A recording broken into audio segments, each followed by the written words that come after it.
Potências com expoentes inteiros positivos. Então, o que é uma potência? Eu tenho, então, uma base e um expoente.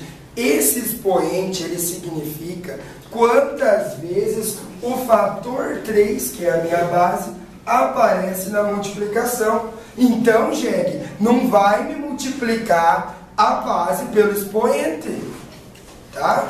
Eu vou utilizar esse expoente para ver quantas vezes o meu 3 aparece na multiplicação. Então, 3V3, 9, 9V3, 27, 27V3, 81. 1 meio elevado ao cubo. Vejam, esses parênteses significam que a fração inteira está elevada a esse expoente 3. Então, o que vai acontecer? Meio vezes meio vezes meio. 1 vezes 1, 1. 1 vezes 1, 1. 2 vezes 2, 4. 4 vezes 2, 8. 1/8 é meio ao cubo. Menos 4 ao quadrado. Esse parêntese significa que o menos 4 inteiro ali está elevado ao quadrado. Então, eu vou pegar o menos 4, que vai multiplicar menos 4. Menos com menos geralmente dá mais. E 4 vezes 4 geralmente dá 16. Então, algumas particularidades das potências. Qualquer base elevado a 0, 1. Qualquer base elevado a 1, qualquer base. 0 elevado a qualquer expoente, 0. E 1 elevado a qualquer expoente, 1. Que é 1 elevado à quinta. É 1 vezes 1 vezes 1 vezes 1 vezes 1. Dá 1. Vai ser editado. A gente tem uma editora oficial. Pode começar. Danger, danger, danger. Please, pay attention. Tá? Eu tenho duas coisas diferentes aqui no meu quadro. Tá? O que acontece? Eu estou com menos 2 elevado à quarta. Aqui eu tenho menos 2 elevado à quarta. Então, até no ler já é diferente. No cálculo, inclusive, o menos 2 à quarta, esse expoente serve para o número negativo 2. Então, o que vai acontecer? Menos 2 vezes menos 2 vezes menos 2 vezes menos 2, mais 16. Agora, tenho aqui menos 2 à quarta. Vou deixar o sinal de lado e vou calcular a potência do 2. Tá? Então, 2 vezes 2, 4, 4 vezes 2, 8, 8 vezes 2, 16. E esse menos o acompanha. Tá? Pronto.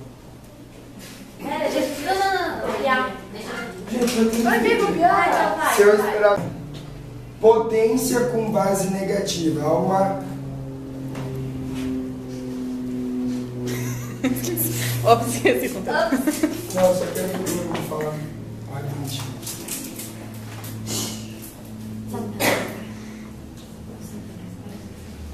Potência com base negativa. Há um padrão. Quando a minha base é negativa e o meu expoente é ímpar, o resultado vai ficar negativo. Quando a minha potência está com... Respira fundo. Respira fundo. Potência... Chega, né? Potência com base negativa, há sempre um padrão. Quando o meu expoente é ímpar, o meu resultado vai ser negativo. Quando o meu expoente é par, o meu resultado vai ser positivo. Por exemplo, menos 2 elevado ao cubo, minha base negativa, meu expoente ímpar. O que acontece? Resultado negativo. Menos 2 elevado à quarta. Minha base negativa, meu expoente par. Resultado 16 positivo. Potências com expoentes inteiros negativos. O que acontece? Qualquer base elevada a um expoente negativo, para eu resolver isso aqui, eu faço a inversão. Então, eu imagino que tenha o número 1 aqui embaixo, faço a inversão e aí essa minha base passa a ser denominador e o meu expoente fica positivo, elevando toda a minha potência, tá? Toda a minha base. E aí o resultado fica 1 sobre essa minha base elevado a n positivo. Se eu tiver uma fração qualquer e o expoente negativo, eu faço a inversão, o que é numerador vira denominador, o que é denominador vira numerador. E aí o meu expoente fica positivo. Exemplos. 3 elevado a menos 2. Você pode começar de novo só essa parte, que depois eu corto. É que eu vejo assim, ó. Mas se você querer, eu juro por Deus. É que eu faço isso às vezes. Olha, você espirrar. Hã? Se espirrar no meio da gravação. Ah, isso aqui, né? Isso tossir também. Potências com expoentes inteiros negativos. Quando eu tenho uma base qualquer elevada a um expoente negativo, o que eu faço? Faço a inversão dessa minha base e o expoente passa a ser positivo. Então fica 1 sobre A elevado a N, tá? Para qualquer base. Exemplo, 3 elevado a menos 2. Faço a inversão, o expoente fica positivo, como é 1, eu não preciso elevar toda a minha fração, porque 1 elevado ao quadrado é 1. 3 ao quadrado, 9. Quando eu tenho uma fração elevada a um expoente negativo, eu faço a inversão, numerador vira denominador, denominador vira numerador. E o meu expoente passa a ser positivo. Então, 2 terços elevado a menos 3. Faço a inversão, fica 3 meios elevado ao cubo. E aí, 3 ao cubo, 27, 2 ao cubo, 8. Propriedades das potências. Então, olha só, quando eu tenho a multiplicação de potências de mesma base, eu conservo essa base e somos expoentes. Na multiplicação de potências de mesma base, eu conservo a base e somos expoentes.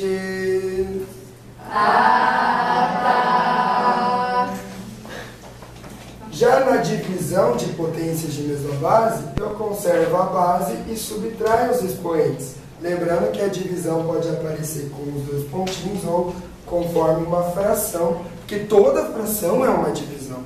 Tá? Então, na divisão de potências de mesma base, eu conservo a base e subtraio os expoentes.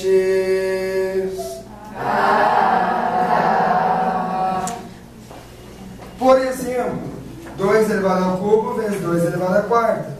Vai ser 2 elevado a 3 mais 4, 2 elevado a 7. Porque existe um produto, não vamos fazer isso na soma. E na divisão também, 4 elevado a quinta dividido por 4 elevado ao quadrado. 4 elevado a 5 menos 2, 4 elevado ao cubo.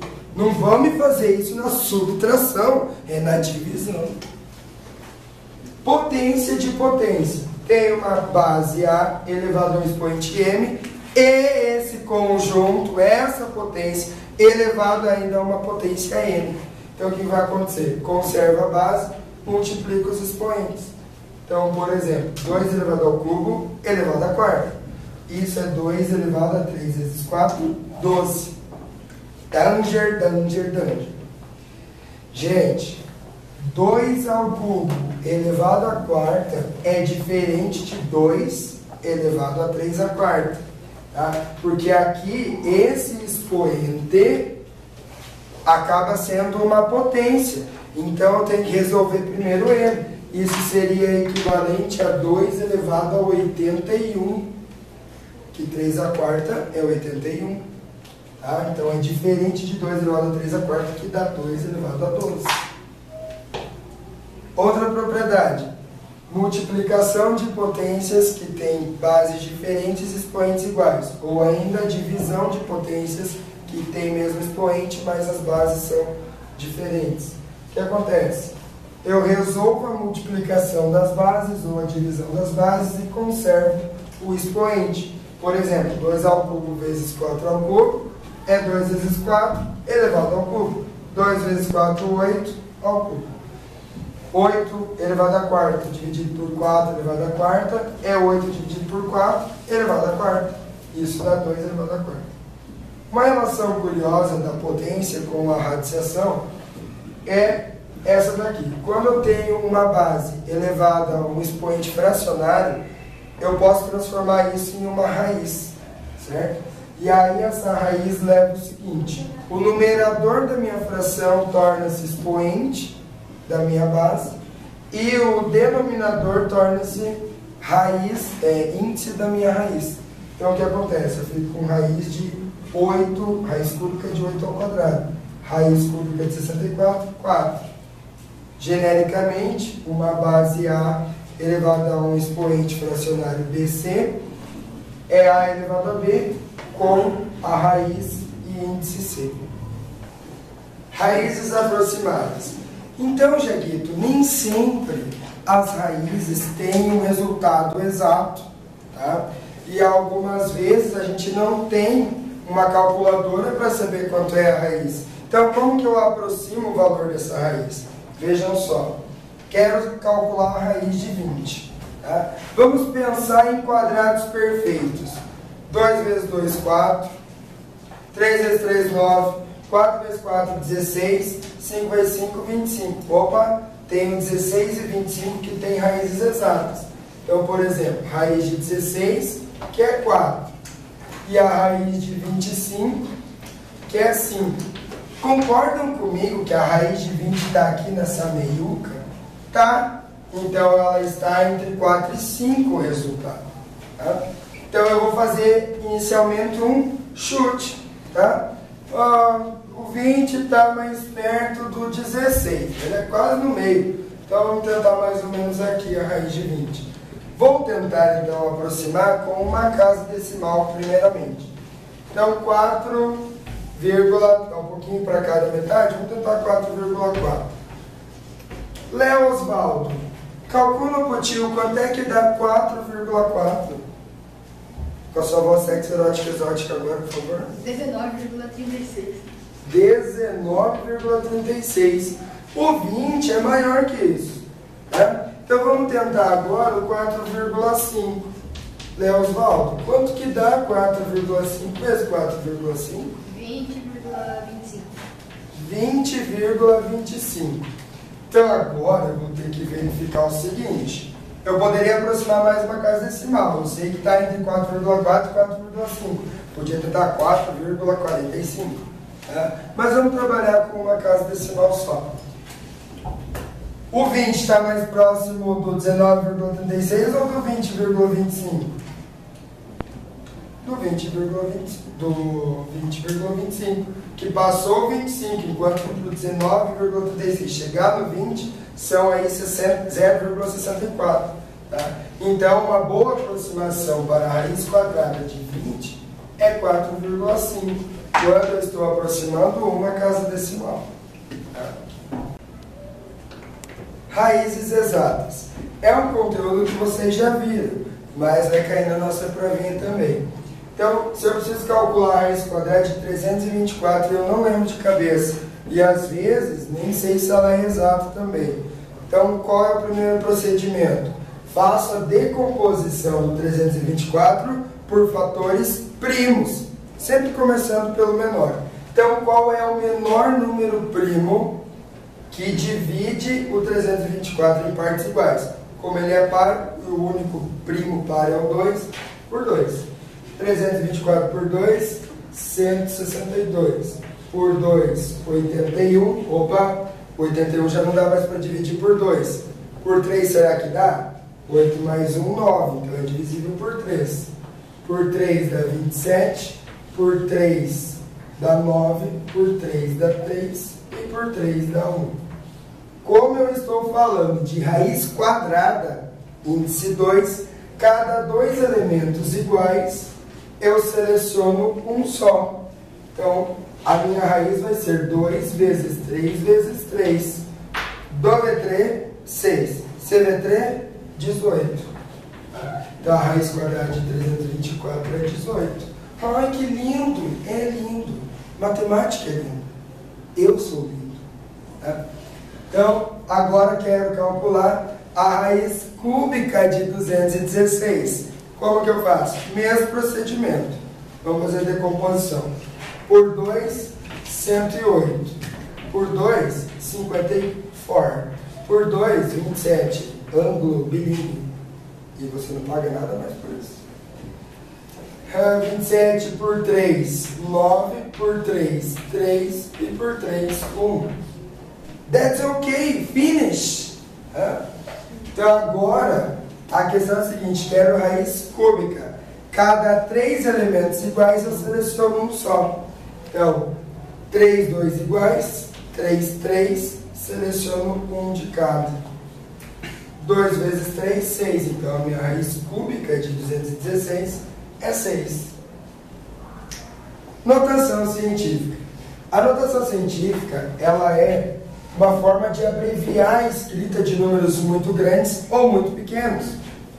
Só que para ser notação científica, eu tenho um número que multiplica uma base 10, que tem um expoente inteiro, certo? Só que esse n, ele só é considerado notação científica se ele for maior ou igual a 1 e menor do que 10, ok? Então é o seguinte, eu tenho aqui o número 150 milhões.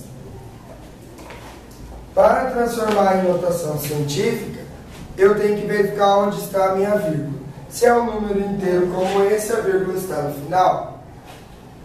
Então, eu tenho que deslocar essa minha vírgula até que o meu número, que vai multiplicar a potência de base 10, esteja entre 1 e 10. Então, desloco 1, 2, 3, 4, 5, 6, 7, 8 casas. Então, essa minha notação científica vai ser 1,5 vezes 10 elevada à oitava potência. Quando eu desloco, então, para a esquerda, o meu expoente fica positivo. Quando eu deslocar para a direita, o meu expoente vai ficar negativo. Até onde que eu tenho que deslocar essa minha vírgula para que o número que eu vou utilizar na notação científica fique entre 1 e 10. Aqui entre o 2 e o 8. Então vamos ver quantas casas eu vou deslocar. 1, 2, 3, 4, 5, 6, 7. Então esse número vai ser o 2,85 vezes 10 elevado a menos 7. Esse outro número, ele está em notação científica? Para que eu veja se ele está ou não, não é a potência de base 10, é o número que está multiplicando ela que eu tenho que ver. É 322, não está entre 1 e 10, é maior. Então eu tenho que deslocar minha vírgula mudando a minha potência. Então se a minha vírgula está no final de 322, vou deslocar 2 casinhas para a esquerda. Então vai ficar 3,22 vezes 10 elevado. Quando eu desloco para a esquerda, eu aumento o meu expoente. Se era menos 8, aumento 2 unidades, eu vou ter menos 6 e não menos 10. Eu aumentei 2 unidades. Tá? Já o 0,0004 também não está em notação científica. Eu preciso deixar ele 4. Então ele vai deslocar 1, 2, 3, 4 casinhas para a direita. Quando desloca para a direita, regrinha do Didi, direita diminui, então eu vou colocar o 4 vezes 10, diminuo 4 unidades, 6 menos 4, 2. E aí as potências de base 10 é o seguinte, 10 ao cubo é 1000, representa o número 1000. É como se eu tivesse 1 vezes 10 ao cubo, mas não precisa, se eu tiver só a potência de base 10 elevado ao cubo, é 1000. E olha só, o número do expoente é a quantidade de zeros que eu tenho no meu valor. 10 elevado a sexta é 1 milhão, 6 zeros, e assim por diante. Quando o meu expoente é negativo, faço a inversão, aí eu tenho 1 sobre 10 ao cubo, que também tem 3 zeros, 10 elevado a menos 6, 1 sobre 1 milhão, que tem 6 zeros. Simetria de reflexão. Então, quando eu tenho uma simetria de reflexão, é semelhante a um espelho, né? Quando você vai em frente a um espelho, você dá tchauzinho com a mão direita devagar para a pelanca não balançar. E aí, qual mão que levanta e dá tchauzinho para você? A esquerda. mas a imagem ela tem o mesmo tamanho. Tá? Só a diferença é que a orientação é oposta. Levanto minha mão direita, o espelho levanta por sua vez a mão esquerda. Tá? Mas tem a mesma forma, mesmo tamanho, né? Porque você é você no caso, e orientação oposta. Beleza. E na matemática? Então a simetria de reflexão ela é relativa a um eixo de simetria, e a partir desse eixo dos dois lados, eu tenho que a imagem se repete, é uma transformação geométrica, porém que a minha orientação é oposta. Como o tamanho é sempre igual, o que vai acontecer? Esse ponto A tem 4 unidades de distância até meu eixo. O ponto A', que é o seu reflexo, também vai ter 4 unidades de distância até o eixo. E esse é o ponto A'. Ponto B'. O B tem 1, 2, 3, 4, 5, 6, 7 unidades de distância. O ponto B' também vai ter 7 unidades de distância.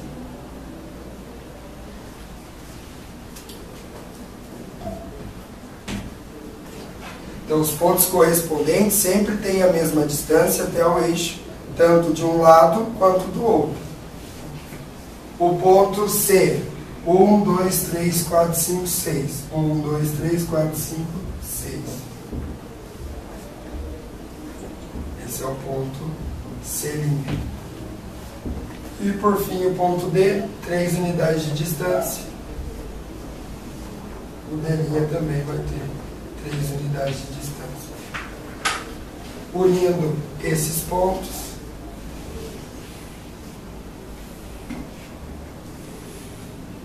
eu tenho a figura simétrica. Veja, mesmo tamanho, porém o sentido fica oposto. Simetria de rotação. É uma transformação geométrica que conserva forma, tamanho e ângulos. Tá? O que acontece? Em relação a um ponto, há um giro da figura. Então, por exemplo, tenho essa figura, parece uma ampulheta.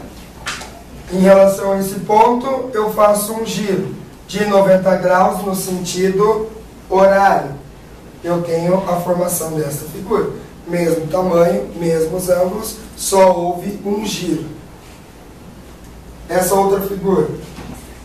Se eu pegar essa aqui como base, uso esse ponto de referência, faço um giro de 90 graus anti-horário, contra o sentido do relógio, e aí eu tenho a formação desta figura. Simetria de translação. Então, nessa transformação geométrica, conserva-se toda a forma, tamanho, ângulos e tudo mais. Só há um deslocamento da figura. Então, a minha figura deslocar-se-á conforme o exercício pede. Tá? Então, nesse exemplo aqui, eu tenho que transladar 6 unidades à direita e 2 unidades para baixo essa figura. Então, ponto a ponto, eu tenho que cumprir esses requisitos. Então, neste pontinho aqui, 6 unidades para a direita. 1, 2, 3, 4, 5, 6. 2 unidades para baixo. 1, 2. Marca o primeiro ponto. Este ponto. 1, 2, 3, 4, 5, 6. 1, 2. Este ponto. 1, 2, 3, 4, 5, 6. 1, 2. 1, 2, 3, 4, 5, 6. 1, 2. Este ponto. Por fim, 1, 2, 3, 4, 5, 6. 1, 2. Este ponto. E aí, ligando os pontos, eu tenho a figura transladada.